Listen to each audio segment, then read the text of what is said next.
नमस्कार भैरसिकांनो. नारायण धारप सरांचे साहित्य वाचून जो थरार अनुभवण्यास मिळतो तो शब्दात सांगता येत नाही. पण आपल्या समाजात असे अनेक लोक आहेत ज्यांना वाचता येत नाही, ज्यांना डोळ्यांनी दिसत नाही. मग त्यांनी या भीतीचा आनंद तरी कसा घ्यावा? म्हणूनच आम्ही डॉक्टर शिरीष धारप सरांच्या संमतीने हे साहित्य ऑडिओ स्वरूपात बनवत आहोत, जेणेकरून महाराष्ट्रातील प्रत्येक व्यक्ती त्याला हवं तेव्हा नारायण धारप सरांची लेखणी अनुभव करू शकेल.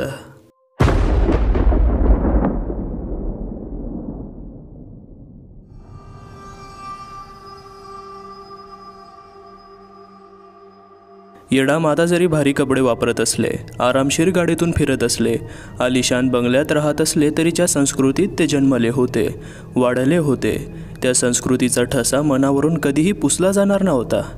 ओल्या सिमेंटवर उठलेल्या पावलासारखा. आता कदाचित त्यांनी त्या गोष्टी केल्या नसत्या, पण लहानपणी त्यांनी नवरात्रात देवीच्या मिरवणुकीबरोबर रात्रभर पायपीट केली होती. तडतड वाजणाऱ्या तमाशा मागोमाग अंगात आलेली हळदी कुंकुवाने माखलेली पिंगा घालत चाललेली बाई, तिच्याबरोबर डोक्यावरच्या कळशीत कडुनिंबाच्या फांद्या पाणी घेतलेल्या बायका आणि त्यांच्या मागोमाग वस्तीतली गर्दी. येडाम त्याही गर्दीबरोबर संगमावर गेले होते. अंगात येणं, करणी, बाधा यातलं काहीही त्यांना नवीन नव्हतं. झुपकेदार मिशांचा, उग्र चेहऱ्याचा, शेंदराचा टिळा लावलेला, गळ्यात कसल्या तरी काळ्या मनांची माळ घातलेला, नाना वस्तूंनी भरलेली पोतळी खांद्याला लटकावून हिंडणारा देवऋषी त्यांच्या वस्तीत अनेकदा आला होता. भूत, खेत, संबंध, हडळी, डाकिनी यांचा गृहीत म्हणून त्याने स्वीकार केला होता. वादळ, पूर, कडकडती वीज यांच्यासारखीच हीही नैसर्गिक अरिष्टच होती. अंगावर बेतलीस तर काहीतरी उपाय करायचा. सदावर त्यांच्या शब्दांनी त्यांना काहीही नवल वाटलं नव्हतं. माणसाच्या समाजात या गोष्टी व्हायच्याच. माणूस जंगलातच राहत असला की सापकिरडांना पाहून दचकत नाही, की रात्री अपरात्री कानावर आलेल्या वाघराच्या गुरगुरीने नाहीतर कोल्हेकुईने धास्तावत नाही. त्याच्या आयुष्याचेच ते एक अविभाज्य भाग असतात. त्यांची जमात जरी आता मुख्य समाजप्रवाहात सामील झाली असली तरी या नव्या समाजाचा नागरी सुसंस्कृतपणा त्यांनी एखाद्या गणवेशासारखा केवळ वरून परिधान केला होता. गणेश, राम, शंकर, शनी इत्यादींची मंदिरं त्यांनी उभारली होती, त्यांचे उत्सवही स्वीकारले होते. पण या दृश्य आचरणाखाली त्यांचा स्वतःचा असा एक समांतर श्रद्धा, भक्ती, रूढी, अर्चना यांना समांतर अंतःप्रवाह वाहत होता. ती दैवत उग्र होती. त्यांना गूळ, खोबरं, लाया, साखर यांचा नैवेद्य चालत नव्हता. त्यांना बळीच्या गरम रक्तामांसाचा नैवेद्य दाखवावा लागत होता. हे विश्वास, या कल्पना, हे सर्व येडाम यांच्यासाठी इतकं स्वाभाविक होतं की त्यावर त्यांना प्रत्यक्ष मुद्दाम असा विचारही करावा लागला नाही. सदावर त्यांनी दिलेल्या किल्ल्यांचा जुडगा घेऊन ते बाहेर पडले. त्यांची गाडी 440 चंदनवाडीसमोर थांबली होती. स्टेअरिंगवर हात ठेवून ते बंगल्याचं निरीक्षण करीत होते. इथे राहायला येण्याचा त्यांचा अजिबात उद्देश नव्हता. या वस्तीत त्यांना पाण्याबाहेर काढलेल्या माशासारखं तडफडायला झालं असतं. तसंच एकट्याने आत बंगल्यात जाण्याचाही त्यांचा विचार नव्हता. बंगल्यात काहीतरी वेडवाकडं आहे या सदावर्तींच्या शब्दांवर त्यांचा पूर्ण विश्वास होता. पण काय वेडवाकडं हे पाहण्याचं काम त्यांचं नव्हतं. त्यांच्या एखाद्या स्कीममध्ये वीज बिघाड झाला तर ते इलेक्ट्रिशियनला पाठवतील, पाईपलाईनमध्ये बिघाड झाला तर प्लंबरला पाठवतील. तसाच हा प्रकार इथे एखाद्या देवऋषीलाच पाठवायला हवा. पण बंगल्याची जागा एखाद्या मोठ्या स्कीमसाठी अगदी उत्कृष्ट होती यात संशय नव्हता. त्यांच्या डोळ्यासमोर एकमेकांशी काटकोन करून उभे असलेल्या 4 उत्तुंग इमारतींचं चित्र येत होतं. खाली फरसबंद अंगण, फ्लॉवर वॉर्डर्स, हिरवळीचे चौकोन, मुलांची खेळण्याची जागा. हा बंगला घेण्याचा विचार त्यांच्या मनात पक्का झाला होता. स्वतःशीच विचार करत त्यांनी गाडी सुरू केली. बंगल्यावर परत आल्यावर त्यांनी आपल्या घरगड्यास बोलावून घेतले. गडी आणि त्याची बायको दोघंही येडाम यांच्याकडे कामाला होती. गड्याचं रोजचं काम सोडलं तर त्यांच्या खाजगी बाबतीत येडाम कधी चौकशी करीत नसत आणि ताप, आजार, भांडणं, दारूचं व्यसन असल्या गोष्टी कानावर आल्या तर तिकडे दुर्लक्ष करीत असत. मऊ लागलं की माणसं कोपराने खणायला लागतात, हा त्यांचा अनुभव होता. बोट दिलं की माणूस मनगट ओढणार, जराशी तरी सहानुभूती दाखवली तरी माणूस शेफारून डोक्यावर बसणार, ही त्यांची खात्री होती. पण कसल्या तरी लफड्यात सापडून गडी देवऋषीकडे गेला आहे असं काहीतरी त्यांच्या कानांवर आलं होतं. त्या गड्याच्या पायात जरासा दोष होता. चालताना त्याचा पाय जरासा रखडायचा. येडाम त्याला लंगड्या म्हणूनच हाक मारित असत. बिगाऱ्यांकडून आरडाओरडा करून काम करून घेताना त्यांच्या भाषेत एक रांगडेपणा आला होता. तो काही गेलाच नव्हता. अरे त्या लंगड्याला बोलाव रे जरा, आल्या आल्या ते म्हणाले. एकनाथ त्यांच्यासमोर येऊन उभा राहिला. तू त्या देवऋषाकडे गेला होतास म्हणे? जी मालक. मग काय झालं का काम? आपल्याच्यानं कसं व्हायचं मालक? कोंबडं मागत होतं, वर 50 रुपये मागत होता. हे बघ, त्याला एकदा इथे घेऊन ये. इथेच असतो ना? हो मालक. केव्हा आणू? आज जमेल? आता जमेल. त्याची वस्ती जरा अंतरावर आहे मालक. येडामने खिशातली 50ची नोट एकाच्या हातावर ठेवली. रिक्षा करून जा, भेटला तर बरोबरच घेऊन ये. जा. जी मालक. तासाभरात एका खरोखरच त्या देवऋषाला घेऊन हजर झाला. येडाम वरांड्यातच बसले होते. फाटकापाशीच रिक्षातून उतरताना त्यांनी देवऋषाला पाहिलं. लहानपणची आठवण जागी झाली. एक प्रकारचा पुनर्प्रत्ययाचाच अनुभव आला. देवऋषाच्या अंगावर मळकट भगवी कपनी होती. खाली 2 काचांचं धुवट धोतर होतं. केस जरासे वाढलेले होते. चेहरा काळपट सुरकुतलेला होता. अंगाने किरकोळ पण चिवट वाटत होता. पण शेवटी नजर खेळत होती ती त्याच्या मोठ्या मोठ्या पिंगट डोळ्यांवर. इतक्या अंतरावरूनही त्या डोळ्यांचं पाणी जाणवत होतं. त्याचं चालणंही मोठं रुबाबदार होतं. वरांड्याच्या पायऱ्यापाशी एकाने देवऋषी पोहोचले. येडामने एका हाताने एकाला जायची खून केली आणि त्याच हाताने देवऋषाला वर यायची आणि समोरच्या बाकावर बसायची खून केली. खांद्याला लटकणारी शबनम थैली सांभाळत देवऋषी पायऱ्या चढून वर आला. एखादा मिनिट त्याचं निरीक्षण करून शेवटी येडाम म्हणाले, आपलं एक काम आहे, तुमच्या लाईनमधलंच आहे. बोला. पण जागा चांगली नाही अशी कुणकुण आहे. खरोखरच काही लपडं आहे की आपली आवई उठवून दिली आहे हे पाहायला चांगला जाणता माणूस हवा आहे, म्हणून तुम्हाला बोलवून घेतलं. तुमच्याच्याने काम होणार असेल तर हो म्हणा. काम म्हणजे काय काय? आधी जागा दाखवतो. आपल्याला त्यातलं काही समजत नाही. तुम्ही जागा बघा, कशी काय वाटते ते सांगा. काही इलाज करून ठाकटीक होणार असेल तर तसं सांगा. इलाज तुमच्याच्याने होणार असेल तर तसं सांगा. पैशांचा काही सवाल नाही, पण काम लवकर व्हायला हवं. केव्हा दाखवता जागा? आता चला की, अर्ध्या तासाच्या अंतरावर आहे. चला की. नाव काय तुमचं? नागराज. नागराजला शेजारीच बसून येडामने गाडी 440 चंदनवाडीपाशी आणली. खिशातल्या किल्ल्यांचा जुडगा काढून तो नागराजच्या हाती देत ते म्हणाले, तो समोर आहे तो बंगला. या किल्ल्या जा पाहून या. आणि नागराज हलायच्या आधीच त्यांनी मॅनिलाच्या वरच्या खिशातून 100ची नोट काढली. पुढे काही करायची वेळ आली आणि तुमच्याच्याने होणार असेल तर त्याचं मागून पाहूया. आधी हे घ्या. तपासणीची फी समजा हवी तर जा पाहून घ्या. नागराज काहीच बोलला नाही. एका हाताने त्याने नोट घेऊन खिशात घातली. मग किल्ल्या घेतल्या आणि गाडीचं दार उघडून तो बाहेर आला. आसपासच्या उंच उंच इमारती आणि समोरचा 2 मजली बैठा बंगला यांच्यातला फरक त्याच्या लक्षात आलाही असेल. त्याने एकवार चारी बाजूंना नजर टाकली आणि मग त्या रुबाबदार चालीनं पावलं टाकत तो बंगल्याकडे निघाला. फाटक उघडून तो मधल्या मोकळ्या जागेत आला. किल्ल्यांचा जोडगा पाहून त्यातले मोठ्या दाराच्या कुलुपाची किल्ली त्याने शोधून काढली. दाराचं कुलूप उघडलं आणि दार उघडलं. काही वेळ तो दाराच्या बाहेरच उभा होता. कदाचित आतल्या अवकाशाचा अंदाज घेत असेल. त्याची पाहण्याची काय पद्धत होती येडामना माहीत नव्हतं आणि त्यात कुतूहलही नव्हतं. त्याच्या कामाचे पैसे चुकते केले होते. कामाची जबाबदारी त्याची होती. नागराज लोकांसाठी जो इलाज करत असे त्यात मानसशास्त्राचा एक मोठा भाग होता, यात शंका नव्हती. एकाची जात जशी त्यांनी ओळखली होती तशी येडामांची जातही ओळखली होती.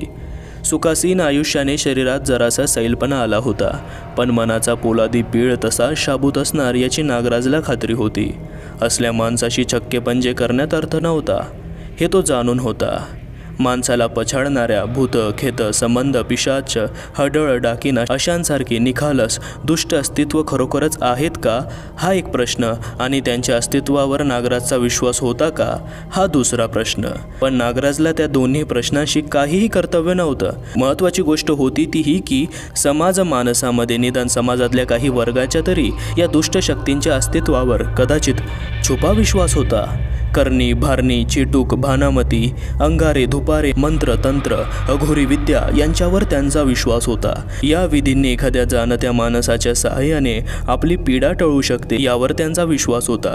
नागराजच्या उपजीविकेचं तेच साधन होतं. त्याचे उपचार म्हणजे एक प्रकारची सायकोथेरपीच होती. पण हे उपचार आलिशान एअर कंडिशन खोल्यांमधून होत नव्हते, तर अंधाऱ्या चंद्रमौळी झोपड्यांतून एखाद्या पिवळ्या बल्बच्या किंवा कंदिलाच्या प्रकाशात होत होते.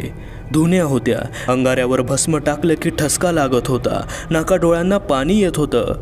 कधी लांब लांब मोरोपिसं सर्व अंगावरून फिरवली जात, कधी कधी कडुनिंबाच्या नाहीतर इतर कसल्या तरी वनस्पतीच्या डहाळ्यांचे पाठीवर सपके बसत. साधन महत्त्वाचं की साध्य महत्त्वाचं, हा वाद इथेही होताच. लोकांना काहीतरी दिलासा मिळत होता म्हणून लोक नागराजकडे येत होते. पण नागराजचं काय? याच गोष्टीवरच्या सतत विचाराने त्याच्याही जाणिवेला जरा धार आली होती का? त्याच्याही जाणिवेच्या कक्षा रुंदावल्या होत्या का? रोग्याचा डॉक्टरांवर पूर्ण विश्वास असतो तेव्हा डॉक्टरांच्या उपचारांनी अगदी प्लेसेबो असला तरीही रोग्याला आराम मिळतो. पण स्वतः डॉक्टरांचा त्या उपचारावर विश्वास असतो का? असणं आवश्यक आहे का? ही एक मागे जाणारी साखळीच होती. खरी गोष्ट ही आहे की नागराजही कधीकधी घाबरला होता. त्या पछाडलेल्या लोकांची थरारक वर्णनं ऐकता ऐकता ती चित्रमय भाषा कधीकधी त्याच्यासमोर एक वेगळं विश्व उभं करीत असे. कधीकधी त्याला एक नव्याच कशाचा तरी दाहक स्पर्श झाला असं वाटे. एखादा झोमणारा आवाज, एखादा खरजातला नाहीतर गुणगुणणारा आवाज, कधी गरम तर कधी गार हवेचा झोत. शेवटी नागराजही त्यांच्याच पातळीचा होता. कधी कधी असंही होतं की एखाद्या गोष्टीची मग ती संपूर्ण सत्य नसली तरीही सतत पुनरुक्ती केली की स्वतःचाही त्या गोष्टीवर विश्वास बसायला लागतो. उघड्या दाराबाहेर नागराज उभा होता. गाडीत बसलेला येडा माणसं आपल्यावर लक्ष असणार ही जाणीव त्याला होतीच, पण केवळ त्यांच्यावर छाप मारण्यासाठी शौर्याचं बढाईचं नाटक अंतिम महागात पडलं असतं याचीही त्याला जाणीव होती. फायदा होणार असला तर त्याचाच, पण फटका बसणार असला तर तो त्यालाच बसणार होता. येडामांना विसरून समोरच्या गोष्टीवर मन एकाग्र करणं हेच चांगलं. नागराजने कुलूप उघड्या कोयंडात अडकवून बंद केलं आणि उजवीकडचा कडीचा गज डावीकडे पूर्ण सरकवून ठेवला आणि मग आत पाय टाकून आपल्या मागे दार बंद केलं. आता कोयंडातल्या कुलुपामुळे दार बाहेरून बंद करता आलं नसतं आणि पुढच्या आलेल्या जाड गजामुळे दार आतून बंद होणार नव्हतं. कोणत्याही बंद आणि ओसाड जागेत जाताना एवढी काळजी आवश्यकच होती. दाराला पाठ लावून नागराज उभा होता. आधी हा भाग फारसा रहदारीचा नाही आणि ही वेळ शाळा कॉलेज ऑफिसे चालू असण्याची, तेव्हा बाहेर आवाज नव्हताच. पण जरा वेळाने त्याला घरातलाच तो आवाज ऐकू यायला लागला. तेल न घातलेल्या पिजागाऱ्यांवर एखादं दार मागे पुढे होत असावं तसा आवाज. डोळे मिटून त्याने आवाजाचा अंदाज घेतला. आवाज वरून येत नव्हता, समोरच्या खोलीतूनच येत होता. तो सावकाश त्या खोलीच्या दाराशी गेला. हे पूर्वीचं स्वयंपाकघर होतं, पण आता ओटा रॅक कपाटं सगळं रिकामं होतं. आवाज फरशीजवळून येत होता. फरशीत एक बंद दार होतं, बहुधा तळघराकडे जाणारं. ते खालीवर होतं, करकरत होतं. नागराज दरवाजापाशी पोहोचताच आवाज करून दरवाजाची दोन्ही पालं दोन्ही बाजूंना जोरात ढकलली गेली. ती खालच्या फरशीवर दान आवाज करून आपटली, पण ती दारं फरशीवर आपटण्याच्या आधीच नागराज मागे सरला होता. आपला निर्णय घ्यायला त्याला क्षणार्धाचाही वेळ लागला नाही. हे काम त्याच्या आवाक्यातलं नव्हतं. तो तसाच वळला, मागे न पाहता घाईघाईने मोठ्या दाराबाहेर पडला. मोठ्या कुलुपाची किल्ली हातातच होती म्हणून त्याला झटपट कुलूप उघडून दार लावून घेता आलं. गज सरकवून कोयंडा अडकवत असतानाच आतून कशाचा तरी जोराचा दणका दारावर बसला. येडाम पाहत होते. दार उघडून आत गेलेला नागराज मिनिटाभरातच घाईघाईने बाहेर आला होता. दाराला कुलूप घालत होता. मग तो वळला, तसाच घाईघाईने गाडीकडे आला. त्याच्या चालण्यातल्या आधीचा रुबाब कोठेच्या कोठे गेला होता. चेहरा मातट झाला होता. कपाळावर घामाचे थेंब चमकत होते. गाडीला वळसा घालून तो गाडीत येऊन बसला आणि कफनीच्या बाहीने घामाघूम झालेला चेहरा पुसायला लागला. येडाम काहीच बोलले नाहीत. जरा दम आल्यावर नागराजने किल्ल्या येडामांकडे केल्या आणि खिशात हात घालून आतली 100ची नोट काढली. तीही त्यांच्याकडे दिली. का रे? येडामने विचारलं. आपल्याच्यानं इथलं काम व्हायचं नाही मालक. नागराज बोलला. त्याच्या आवाजात जरासा कंप होता. पण म्हणजे बंगल्यात काहीतरी आहे. नागराजने केवळ मानेनेच होची खून केली. गाडी सुरू करता करता येडाम म्हणाले, राहू दे ती 100ची नोट तुझ्यापाशीच. तुझ्या कमाईचे पैसे आहेत ते. गौतमचा शोध चालूच होता. मेहेंदळ्यांना बंगला गोखल्यांनी विकला होता, पण दस्तऐवजावरचा त्यांचा पत्ता आता बदलला होता. पण त्या आधीचे मालक सातपुते यांचा पत्ता मात्र तोच होता. गौतमने फोन केला तेव्हा स्वतः सातपुतेच फोनवर आले. आवाजावरून तसे वृद्ध वाटत नव्हते. हॅलो, हा सातपुत्यांचा नंबर आहे का? हो, मी सातपुतेच बोलतोय. माझं नाव डॉक्टर गौतम देशमाने. डॉक्टर, सातपुत्यांचा आवाज एकदम बदलला. हो, मला आपली गाठ घ्यायची आहे. आपला जास्त वेळ घेणार नाही. जास्तीत जास्त अर्धा तास शक्य आहे का? आपला माझा काही परिचय नाही. कोणत्या संदर्भात तुम्हाला माझी भेट घ्यायची आहे? चंदनवाडीतला नंबर 440चा बंगला आपण गोखल्यांना विकलात ना, त्या संबंधात आपल्याला भेटायचं होतं. फोनवर इतका वेळ आवाज आला नाही की गौतमला शंका यायला लागली की लाईनच कट झाली आहे. फोन खाली ठेवून तो पुन्हा डायल करण्याचा विचार करीत होता. तेवढ्यात सातपुत्यांचा आवाज आला, पण त्यांचा आवाज किती बदलला होता. हे पहा, तुम्ही कोण असाल ते असा. तो बंगला मी विकून टाकला आणि प्रकरण विसरून गेलो, समजलं? मला त्या विषयावर एक शब्दही बोलायचा नाही, समजलं? गौतमला भीती वाटली ते फोन खालीच ठेवणार आहेत. शक्य तितक्या अर्जवी आवाजात गौतम म्हणाला, सातपुते, आपला काहीतरी गैरसमज झालेला दिसतोय. मी काय म्हणतो ते फक्त ऐकून घ्या. तुम्ही तो बंगला का विकून टाकलात आणि त्याबद्दल काहीही बोलायला तुम्ही का नाखुश आहात, हे सर्व काही मला माहीत आहे. तुम्हाला कसं माहीत असणार? सातपुते, तुम्ही तो बंगला गोखल्यांना विकलात. त्यांनी तो मेहेंदळ्यांना विकला. त्यांनी तो सदावर्त्यांना विकला. स्पष्ट शब्दात सांगायचं म्हणजे ती वास्तू कोणास फारशी लाभत नाही. तिथे सुखासमाधानाने राहता येत नाही. सदावर्ते आणि मेहेंदळे यांनाही जरासे भीतीदायक अनुभव आले. पण मला भाग्यवान समजतो की त्या दोघांना मी काही प्रमाणात मदत करू शकलो.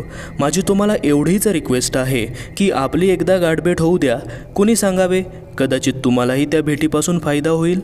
हे पहा, परदुःख शीतल असतं.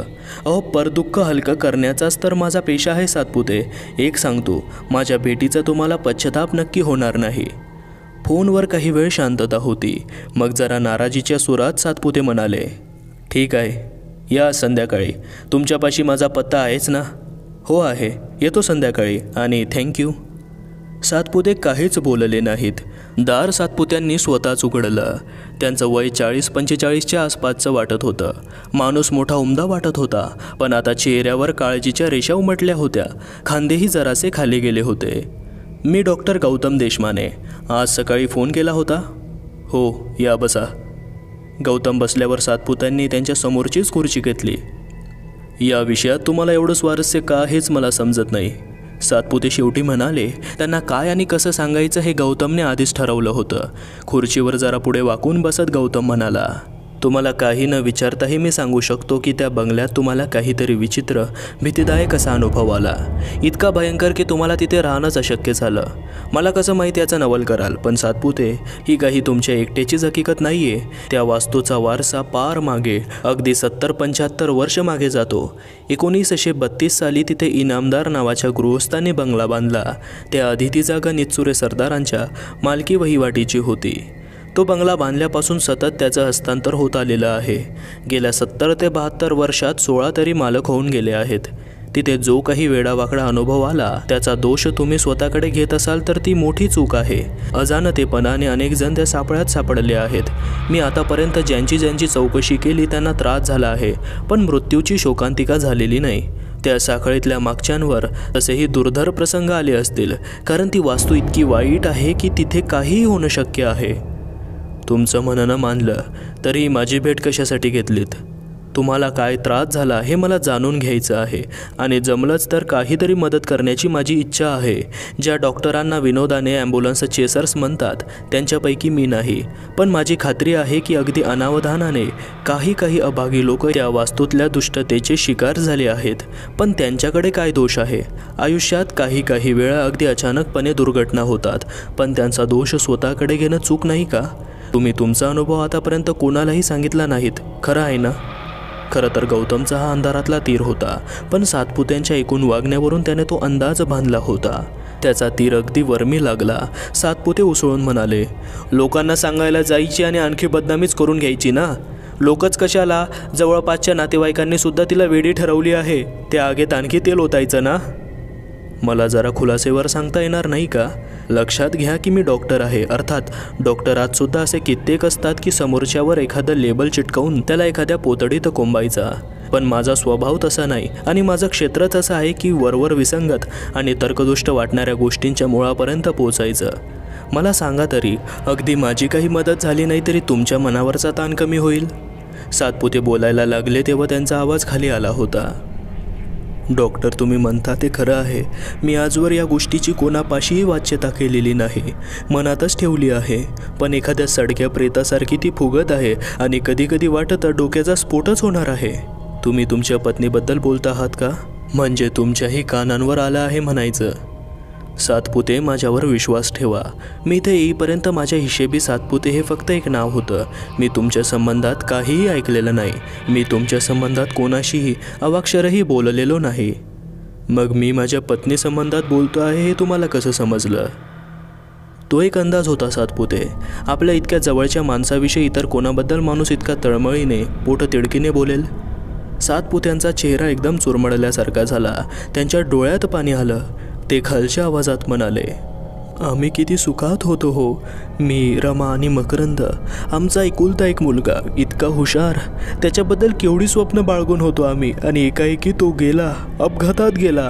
त्याचा काहीही दोष नव्हता. कोणातरी दारुड्याने दारूच्या नशेत गाडीने त्याला उडवला. जागच्या जागी गेला हो. एका क्षणात आमच्या आयुष्याची अगदी राख राख झाली. हा मकरंद आसपासच्या मुलात इतका पॉप्युलर होता. रविवार सुट्टीच्या दिवशी आमच्या घरी या पोरांची नुसती जत्रा भरायची. आणि असा एकाएकी हा गेला. तिथे राहणं अशक्यच झालं हो. रमाने घराच्या बाहेर पडणंच बंद केलं. आणि आसपासच्या मुलांचे खेळ सुरू झाले की आता ती मुलं असताना दोष कशाला द्यायचा? त्यांचा खेळाचा आरडाओरडा सुरू झाला की ही दारं खिडक्या बंद करून कानात बोटे घालून रडत बसायची. तिला तरी काय बोलणार, काय सांगणार? तिला क्षणाक्षणाला मकरंदची आठवण नाही का येणार? पण शेवटी तिला ते सहनच होईना. रात्रीची ओरडत उठायला लागली. झोपेच्या गोळ्या झाल्या, इंजेक्शनं झाली, सगळे डॉक्टरी उपचार झाले. शेवटी डॉक्टरांनी सल्ला दिला, तुम्ही ही जागा सोडून द्या. इथे सगळीकडे मुलाच्या आठवणी आहेत. त्यांना इथे एक क्षण चैन पडणार नाही. ते मला पटलं. ब्लॉक विकून टाकला. पैसे घालावे लागले. पण म्हटलं तिच्या प्रकृतीपेक्षा का पैशांचं मोल जास्त आहे, म्हणून तिथे राहायला गेलो. सातपुते जरा वेळ गप्प बसले. मग म्हणाले, अहो कसंच काय, तिथं गेलो ते आगीतून फोपाट्यात आल्यासारखंच झालं. खरं तर चुकलंच माझं. मी कामाला जाणार आणि सारा दिवस ही रमा घरात एकटीच असणार हा विचारच केला नाही मी. त्या अवस्थेत तर तिला एकटीला अजिबात राहू द्यायला नको होतं. ती एकटी असली ती मकरंदशिवाय दुसऱ्या कोणाचा विचार करणार? शेवटी व्हायचं तेच झालं. तिच्या मनाचा तोलच गेला. तिला मकरंद दिसायला लागला. कधी तिथल्या तळघरात, तर कधी बागेतल्या झाडावर चढून बसलेला. अहो मलाही कधी कधी भीती वाटायची. रात्रीची एकदम हलवून जागी करायची. म्हणायची, अहो तो पहा मकरंद, तळघराचं दार खटखटावतोय. अहो त्या दाराचं कुलूप उघडा, आपला पोर तळघरात अडकलाय. त्या आठवणींनी सातपुत्यांना क्षणभर बोलणं अशक्य झालं. हातात चेहरा झाकून घेऊन ते नुसते बसून राहिले. मग काय, सॅनेटोरियममध्ये हलवलं. नवलाची गोष्ट म्हणजे तिथे तिला काही भास वगैरे झाले नाहीत. शेवटी तिथल्या डॉक्टरांनी सुचवलं, असं एकट्या एकट्याने त्यांनी राहायला नको. आसपास 4 माणसं असतील अशी जागा घ्या. त्या चंदनवाडीतल्या बंगल्याची कशी तरी विल्हेवाट लावली आणि ही जागा घेतली. आता मिसेसची प्रकृती कशी आहे? तशी गप्पच असते, पण आता मात्र वागण्यास अगदी नॉर्मल झाली आहे. दोन्हीकडचे शेजारीही चांगले आहेत. सातपुते, तुमच्या मिसेसना मला भेटायचं आहे. सांगितलं ना ती आता अगदी नॉर्मल आहे म्हणून. सातपुते, मी बोलतो आहे ते त्याच स्पिरिटमध्ये घ्या. मुलाला अपघाती मृत्यू आला. आईच्या मनावर भयंकर परिणाम होणारच. तुमच्या आधीच्या जागेतली त्यांची प्रतिक्रिया समजण्यासारखी होती. पण त्या चंदनवाडीतल्या बंगल्यातला त्यांच्यातला बदल हा नैसर्गिक वाटत नाही. केवळ पुत्रवियोग हे त्या अवस्थेचे एकमेव कारण नसावं. सातपुते, त्या बंगल्यात एक जरा घातकी, इव्हिल असा प्रभाव आहे. त्या प्रभावाखाली त्या आल्या असाव्यात. पण ते आता सर्व संपलं नाही का? बाहेरून आपल्याला काय कळणार आहे? हे मनाचे व्यापार अगदी खोलवरच्या पातळीवर चाललेले असतात. त्या घातकी प्रभावाचा काही वारसा मागे राहिला नाही ना, याची खात्री करून घ्यायला हवी. कशासाठी? शेवटी आपल्या स्वप्नांचा उगम कुठे होतो? याच खोलवरच्या अज्ञात अव्यक्त पातळीवर होतो. मनातल्या सुद्धा आशा, आकांक्षा, इच्छा या स्वप्नरूपाने समोर येतात. मनातले सर्व भाव, भीती, राग, द्वेष, हेवा, वैफल्य, अपराधीपणा सर्व काही स्वप्नांच्या संकेत रूपाने समोर येतात. पट्टी पोलादाची असली तरी एखाद्या जागी तिला कमकुवतपणा आला की अगदी थोड्या दाबाखालीही ती तिथे मोडेल. पण मग यात उपयोग काय आहे ना, हिप्नोसिसच्या सहाय्याने अशा अप्रिय घटनांचं संपूर्ण विस्मरण देता येतं. कागदावरचा मजकूर जसा पुसून टाकावा तसाच मनातला तो ठसा पार पुसून टाकता येतो. सातपुते, मला रमाबाईंची भेट घेऊ द्यात. तुम्हाला वचन देतो, तोटा तर काहीच होणार नाही, उलट झाला तर फायदाच होईल. पण तुम्ही कोणाचे कोण? आपला परिचय नाही, कोणाच्या मध्यस्थीनेही तुम्ही आलेला नाहीत. मग या बाबतीत एवढं स्वारस्य असण्याचं काय कारण? त्यांची भेट होऊ दे, मग तुम्हाला सर्व काही तपशीलवार सांगेन.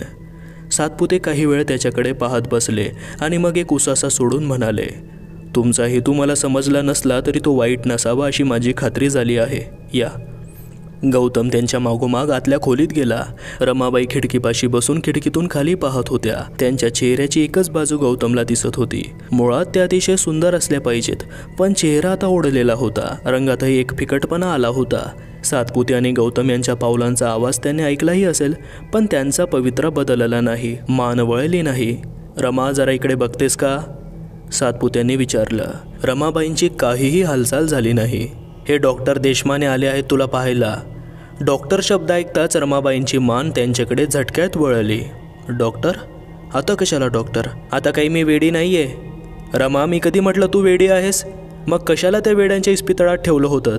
सातपुते काही बोलणार तेवढ्यात गौतमने त्यांच्या खांद्यावर हात ठेवून त्यांना गप्प राहण्याची खूण केली आणि तो पुढे झाला आणि म्हणाला, खरं तर त्यांचं चुकलंच. त्यांनी तुम्हाला मेंटल हॉस्पिटलमध्ये अजिबात न्यायला नको होतं. आता रमाबाईंचं पूर्ण लक्ष गौतमवर होते. त्यावेळीच जर त्यांनी माझी गाठ घेतली असती तर मी त्यांना हेच सांगितलं असतं. रमाबाईंना काहीही झालेलं नाही. हे तर म्हणत होते मला त्या घरात सारखे भास होत होते. आपल्याला भास होतो आहे का खरं दिसत आहे हे ज्याचं त्याला समजणार, नाही का? दुसऱ्याला कसं समजणार? गौतम त्याच संथ खालच्या आवाजात बोलत होता. मग तुम्हाला प्रश्न पडेल की खरं काय आणि खोटं काय, हो की नाही? हजारदा तुम्ही मनाशी नवल केलं असेल, आपल्याला खरोखरच वेळ लागलाय की काय, हो की नाही?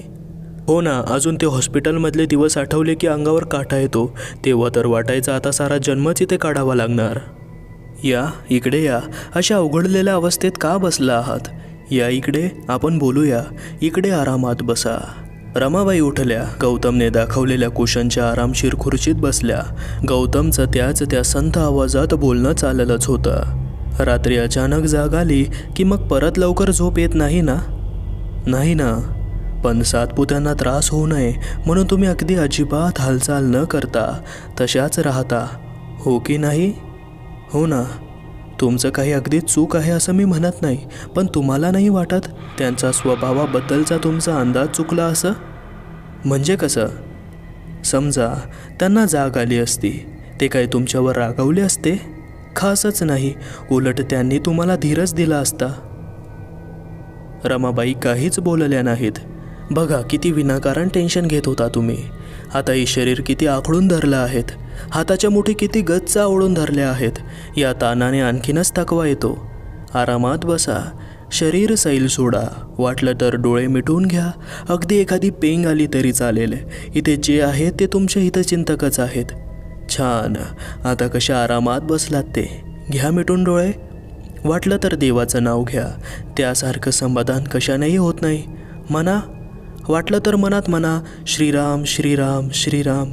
बघा, मनावरचा ताण आपोआप कमी होतो. कोणासाठीही जागं राहण्याची गरज नाही. झोप आली तर खुशाल येऊ देत. श्रीराम श्रीराम. सर्व काही, सर्व स्थळी देवच आपल्याबरोबर असतो. श्रीराम श्रीराम. रमाबाईंचे डोळे मिटले. त्या अगदी शांत झोपल्या होत्या. सातपुत्यांकडे पाहत गौतम हलक्या आवाजात म्हणाला, त्या आता हिप्नोसिसच्या खाली गेल्या आहेत. तुम्ही असे नर्वस अजिबात होऊ नका. त्यात त्यांना कोणताही धोका नाही. त्या परत जाग्या होतील तेव्हा त्यांना काही आठवणार नाही. तुम्ही शांत बसा आणि काय काय होतं ते नुसतं पहा. गौतम रमाबाईंकडे वळला. रमाबाई, माझी हाक ऐकू येते का? हो. मी बोलतो ते समजतं का? हो. तुम्ही आता तुमची पहिली जागा सोडून नव्या बंगल्यात राहायला आला आहात. कसा आहे नवा बंगला? आधी चांगला वाटला, मग एकटं एकटं वाटायला लागलं. सारखी सारखी मकरंदची आठवण यायला लागली. मग त्याच्या हाका ऐकू यायला लागल्या. मी स्वयंपाकघरात आले की त्याच्या हाका यायच्या. मला सुरुवातीसच समजलं हाका तळघरातून येत आहेत. सारखा म्हणायचा, आई दार उघड ना ग, आई मला बाहेर यायचं आहे ग, जरा वेळ तरी बाहेर येऊ दे ना. मग यांनी दाराला भलं मोठं कुलूप घातलं होतं ना, कशी उघडू दार? रमाबाई, मकरंद अपघातात दगावल्याचं माहीत आहे ना तुम्हाला? हो. मग तो तळघरात कसा येईल? अहो, त्या पोलिसांची ओळखण्यात काहीतरी चूक झाली असेल. त्याचं शरीर मने अगदी छिन्नविछिन्न झालं होतं. गौतमने भुवया उंचावून सातपुत्यांकडे पाहिलं. त्यांनी मानेनेच होची खून केली. अहो, कपड्यांसारखे कपडे नसतात का? आणखी कुठे दिसला होता? स्वयंपाकघराच्या खिडकीसमोरच झाड आहे, त्या झाडावर बसलेला होता. तिथनं विचारत होता, येऊ का आत? मी नको म्हणाले. हे होते ना घरात, नको येऊ म्हणाले. गौतम बोलला तेव्हा त्याच्या आवाजाला जराशी धार आली होती. रमाबाई, आता मी काय सांगतो ते नीट ऐका. ते तुम्ही कधीही विसरणार नाही आहात. तुमच्या मकरंदाचा अपघातात मृत्यू झालेला आहे. त्याच्यासारखं काहीही दिसलं तरी ती फसवणूक आहे हे ध्यानात घ्या. आता तुमचा मकरंद तुम्हाला परत दिसणार नाही. आलं ना ध्यानात? हो. आता झोपा. जरा वेळाने तुम्हाला आपोआप जाग येणार आहे. सातपुत्यांना बाहेर चालायची खून करून गौतम त्यांच्या मागोमाग बाहेरच्या खोलीत आला. स्वतः खुर्चीवर बसत त्याने सातपुत्यांना समोरच्या खुर्चीत बसायची खून केली. त्यांच्या खांद्यावर हात ठेवत तो म्हणाला, सातपुते, रमाबाईंचा काहीही दोष नाही आणि त्यांना काहीही विकार झालेला नाही. तुम्ही जो बंगला विकत घेतला त्या वास्तूचाच हा दोष आहे. तुमच्या आधी तिथे राहणाऱ्यांना आणि नंतर राहायला आलेल्या प्रत्येकाला असा काही ना काही उपद्रव झालेला आहे. रमाबाईंच्या मनावर पुत्रवियोगाने विलक्षण परिणाम झाला होता. असं खचलेलं मन या वाईट शक्तीनं सहज बळी पडतं. या गोष्टींच्या शक्य अशक्यतेच्या चक्रव्यूहात तुम्ही सापडू नका. रमाबाईंना आता तसा त्रास होणार नाही. दुःख तर आहेच, पण त्याची ही तीव्रता दिवस जातील तशी कमी होईल. रमाबाईंना या क्षणी सहवासाची, सहानुभूतीची, मानसिक आधाराची खरी गरज आहे आणि तुमच्याखेरीज दुसऱ्या कोणाला ते शक्य आहे. सातपुते जरा चमत्कारिक नजरेने गौतमकडे पाहत होते. तुमच्या रूपाने जणू देवदूतच भेटला आम्हाला. पण डॉक्टर, यामागे तुमचा हेतू तरी काय आहे? सातपुते, एका मोठ्या शोधाचा हा अगदी लहानसा भाग आहे. जंगलात वणवा लागला की ठिणग्या दशदिशांना उधळल्या जातात. त्यातली एखादी एखाद्या झाडावर पडते. तशीच ती तुमच्या संसारावर पडली होती असं समजा. आता ती विझवली गेली आहे. गौतम जाण्यासाठी उठून उभा राहिला. रमा बरी झाली की? भेटायला येईन म्हणणार होतात ना? अवश्य या. कदाचित मीही तुमची भेट घेईन, पण आपली पुन्हा भेट होणार आहे हे नक्की.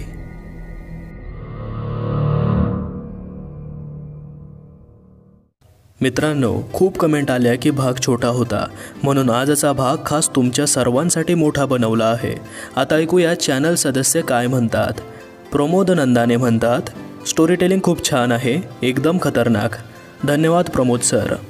अमोल शिंदे सर म्हणतात, एकतर नारायण धारप यांच्या दर्जेदार कथा ऐकवता आणि दुसरी गोष्ट की आपण कामाच्या व्यापातून वेळ काढून पर्सनली श्रोत्यांची दखल घेता. खरंच आपल्या कर्तृत्वाला सलाम. इवलेसे रूप लाविले द्वारी, तयाचा वेलू गेला गगनावरी. आमच्याकडून याच भावना आपल्याप्रती. धन्यवाद सर. तुम्ही सर्व ऐकत आहात म्हणूनच तर आम्ही व्हिडिओ बनवत आहोत. त्यामुळे सर्वजण खूप महत्त्वाचे आहेत. पुन्हा एकदा आभार. खूप छान कमेंट केली सर आपण. वंदना मॅम म्हणतात, कथेच्या आजच्या भागात एडाम या नवीन पात्राची एंट्री झाली आहे. एडाम हे असे एक उपद्रवी व्यक्तिमत्व आहे ज्याला अनाकलनीय अमानवी शक्तीबद्दल काहीतरी गूढ रहस्य माहिती आहे आणि त्याला त्या 440 चंदनवाडी या वाड्यात काहीतरी कुरापत करायची आहे असे मला वाटत आहे. आता पुढच्या भागात काय होणार याची उत्सुकता लागली आहे. आजचा भाग आणि तुमच्या आवाजातील उत्तम असं सादरीकरण यासाठी तुमचे धन्यवाद सर. धन्यवाद वंदना मॅम. तुम्ही प्रत्येक भाग अगदी अभ्यासपूर्ण नजरेनेच बघता. खरे तर नारायण धारप सरांच्या कथा भूतांबद्दल माहिती देतातच, पण मानसशास्त्र, वैद्यकीय क्षेत्र तसेच लोकांच्या स्वभावाचे बारीक वर्णन असते. आम्हाला आनंद आहे एवढे सुज्ञ श्रोते आम्हाला लाभले आहेत. धन्यवाद. श्वेता मॅम म्हणतात, सर तुमचा आवाज व कथेचे सादरीकरण अतिशय मोहक आहे. ऐकतेवेळी असं वाटतं की समोर कथेचे क्षण घडत आहेत. अप्रतिम. जेवढे बोलावे तेवढे कमीच आहे. तुमची प्रगती व्हावी ही प्रार्थना आहे. मनापासून आभारी आहोत श्वेता मॅम. अशाच गोड कमेंट्स करत राहा. तुम्ही आपल्या चॅनलसाठी खूप महत्त्वाचे आहात. काशीनाथ तांडकर म्हणतात, अतिसुंदर सादरीकरण आणि थरकाप उडवणारी कथा व भारदस्त आवाज. धन्यवाद काशीनाथ सर. शालिनी सुमेश म्हणतात, नाव it's like I am addicted to your channel and your voice, mysterious voice keep going. धन्यवाद शालिनी मॅम. मित्रांनो, आजचा भाग कसा वाटला हे कमेंट करून नक्की सांगा. भेटूया उद्या ठीक 8:50 तोवर काळजी घ्या.